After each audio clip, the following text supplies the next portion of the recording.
Bom dia, crianças. Tudo bem com vocês? Hoje, quinta-feira, dia 13 de maio. Hoje nossas atividades estão ótimas. São duas atividades no livro e uma de folha. A primeira atividade no livro é de português, páginas 61 e 62. Você pode continuar lendo a fábula do mosquito e do leão para fazer essa atividade aqui. Então vamos lá, página 61. Nós vamos falar sobre os sinais de pontuação. Frase, ordem das palavras. Releia o trecho da fábula, o mosquito e o leão. O leão sentiu as picadas e ficou muito furioso, com muita vontade de esmagar o inseto. O que ele conseguiu apenas foi arranhar-se até o nariz sangrar. Observem, crianças. No início da frase, a gente começa sempre com letra maiúscula. E após a pontuação também vem letra maiúscula. Aqui eu posso indicar que tem uma frase, né? Começou uma frase, ponto final. Começou outra frase, ponto final novamente. Eu tenho 2 pontos, então significa que eu tenho 2 frases. Cada vez que tem o começo de frase, né, geralmente com letra maiúscula e um ponto, eu tenho uma frase. E aqui está circulado porque indica que começou uma frase e está também com letra maiúscula. Geralmente, para começar a frase, a gente usa letra maiúscula. Para contar o número de frases, observe quantos pontos finais há. Agora responda. Quantas frases há nesse trecho? 2 frases. Cada ponto indica uma frase. Circule as palavras iniciadas por letra maiúscula. Então, você vai circular aí no seu livro. O O e o com. Nesse trecho, as palavras iniciadas por letra maiúscula começaram frases. Certo? Então, aqui, né, tudo que se iniciou com letra maiúscula é porque se começou uma frase. Aqui, começou o trecho, letra maiúscula. Ponto final. Começou outra frase, letra maiúscula. Observe os pontos finais e as letras maiúsculas no trecho a seguir. O mosquito foi embora zumbindo, todo alegre e vaidoso. Ponto. Porém, a vitória foi curta. Novamente outro ponto. Distraído, voou direto para uma teia de aranha, que o apanhou e comeu. Ponto. Observe que eu falei ponto 3 vezes. Quantas frases há nesse trecho? 3 frases. Correto? Então, aqui tem uma depois de vaidoso, depois de curta e quando acabou o trecho, depois de comeu. 3 pontos, 3 frases. Releia mais um trecho da fábula. Depois de triunfar sobre o rei da floresta, foi parar na barriga de uma simples aranha. Percebam que o trecho aqui começou com letra maiúscula. No meio da frase eu tenho letra maiúscula de novo, rei da floresta. Aí você pensa, mas não teve ponto aqui, por que tem uma letra maiúscula no meio da frase? Porque eu estou me referindo ao leão, certo? Não é simplesmente só o rei da floresta, é ao leão, ao personagem. E até se ele tivesse nome, nós também escreveríamos com letra maiúscula, porque nome próprio, nome de cidade, nome de pessoas, eu também vou escrever com letra maiúscula, mesmo no meio da frase. Todas as letras maiúsculas iniciam frases? Explique. Não, as letras maiúsculas e rei da floresta apenas indicam como o leão era chamado. Ok? Então foi o que eu falei, né? Rei da floresta, né? Para indicar, né? Como o rei da floresta era chamado. Número 4. Agora releia a fala do mosquito. Aí, ó, sempre que vai no diálogo, né? Num texto tem um travessão, um parágrafo, indica que é a fala de alguém. Aqui nesse caso era a fala do mosquito. Muito importante de observar isso nos textos. Não tenho o mínimo medo de você. Ponto. Gostaria de saber para que toda essa força colossal, né, ele fez indagou o leão aqui, né, um sinal de pontuação também. Gostaria de saber para que toda essa força colossal? Na realidade, sou mais forte que você. Ponto. Se não acredita, vamos lutar para ver. Ponto novamente. Eu estou aqui destacando as pontuações, mas no dia a dia, quando a gente lê, a gente não fala ponto, né? A gente dá uma pausinha e continua o texto. Porque fica feio, né? Ficar falando, né? Ponto, ponto. Não tem necessidade. É só para destacar para vocês mesmo a pontuação da frase. Quantas frases há nesse trecho? Tem 4 pontos, logo 4 frases.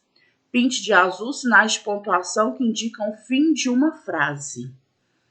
Então, aqui está de rosa, mas você pode pintar no seu livro de azul. Se não tiver azul, pode pintar de rosa mesmo, tá bom? Para melhor organizar as frases que sejam claras e transmitam o que desejamos, precisamos atentar à ordem das palavras.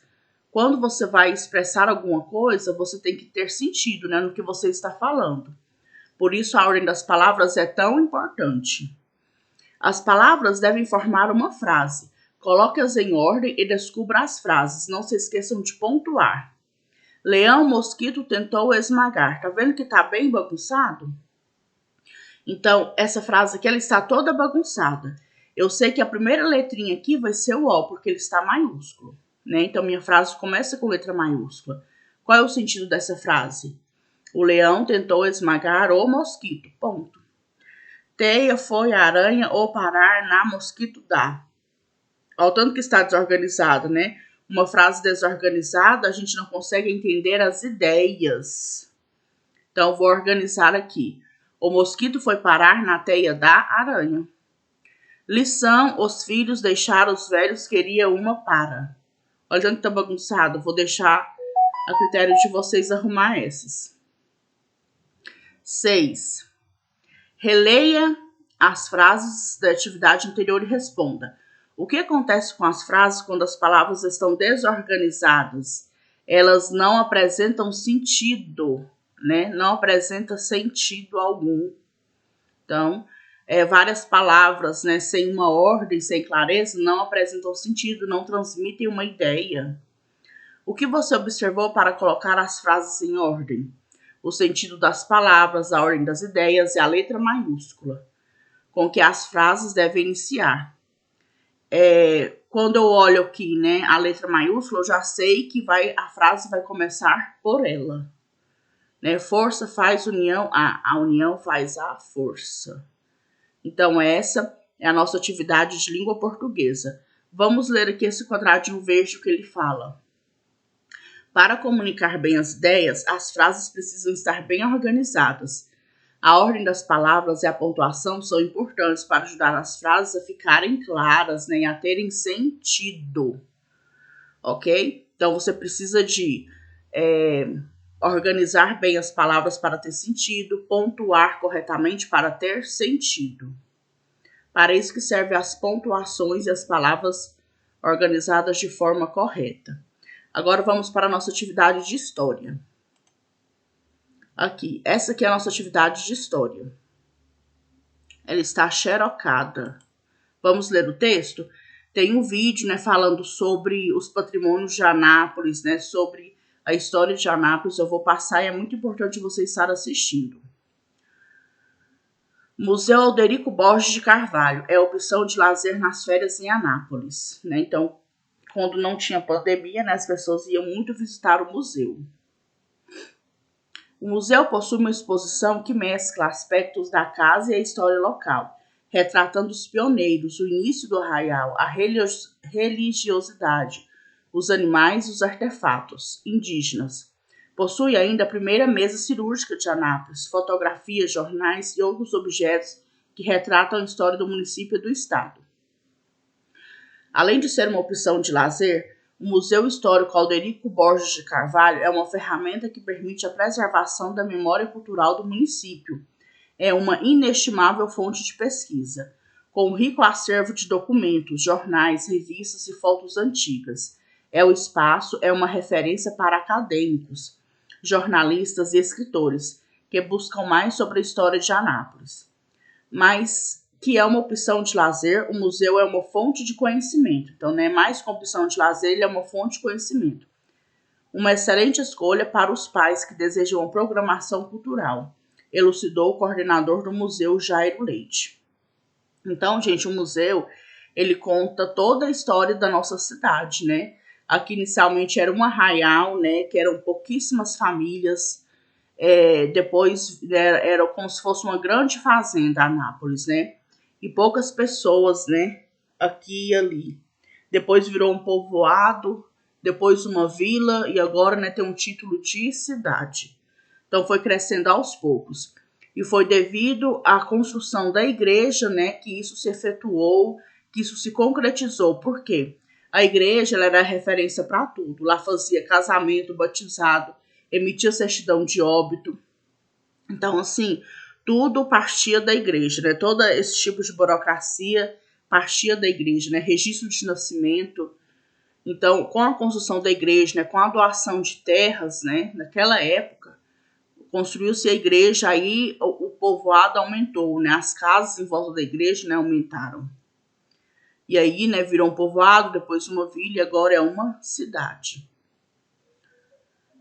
Dos patrimônios históricos de Anápolis apresentados no vídeo, quais você conhece e já visitou? Por isso que é importante assistir o vídeo. Lá conta todos os patrimônios.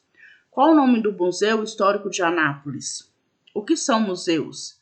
Existem diversos tipos de museus. A partir dos tipos de museus, responda qual tipo de modelo é o Museu Histórico de Anápolis. Então, ele aqui, né, é um museu, né, que guarda o quê? A história de Anápolis, né, que guarda objetos, que conta a história da nossa cidade. Então, essa é a atividade de história.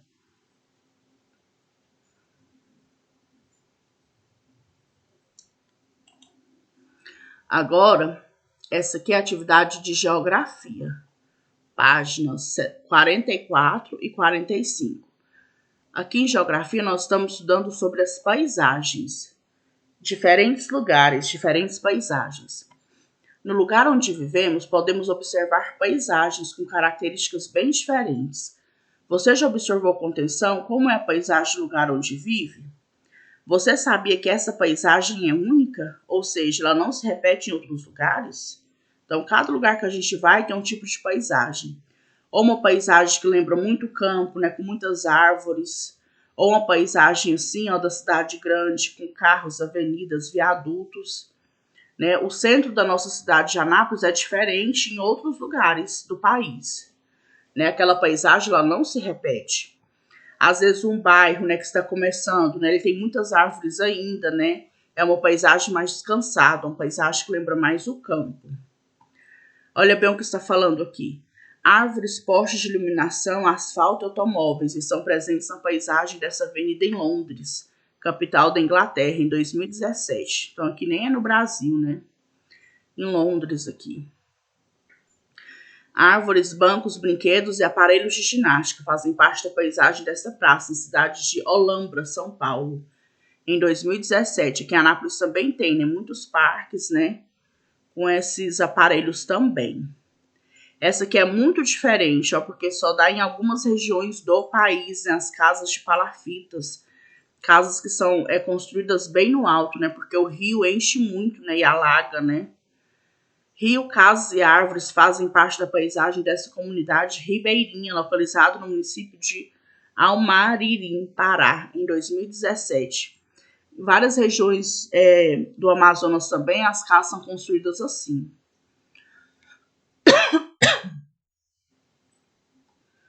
Aqui outras paisagens, né? Agora que é uma paisagem de litoral. Areia da praia, mar, moradias e vegetação fazem parte desta paisagem da cidade de Florianópolis, Santa Catarina. Muitas casas, né, bem pertinho aqui, né, do mar, né, da orla aqui. Aqui, ó, uma paisagem do campo, ó, a fazenda, né, o curral, essa paisagem aqui é maravilhosa, né. Lembra a infância, lembra descanso. Cercado com criação de animais, moradias e vegetação fazem parte dessa área rural, o município de São Roque, Minas Gerais. E esta última, rio, rochas e vegetação fazem parte desta paisagem das proximidades do Monte de Roraima, localizado no município de Uiramutã, Roraima. Esse país é muito grande, né? Tem nomes que a gente nunca nem ouviu falar. Agora, você vive em um lugar, né? Você vive em um bairro, uma cidade, uma rua. O que você vai fazer aqui? Descreva, né, para os colegas. No caso, nós não estamos na escola, então você vai escrever aqui mesmo. Como é a paisagem que você observa no lugar onde vive? Então você vai falar, né, se ela é cheia de árvores, né, se ela só tem casas, né, e asfalto e lojas, se é um lugar descansado ou se é um lugar bem já urbanizado. Então você vai descrever aqui como que é a paisagem do lugar onde você vive, tá bom? Então essas são as nossas 3 atividades de hoje, essa nossa aula de hoje. Bem tranquilo, bem legal, bem descansado. Espero que vocês gostem da nossa aula.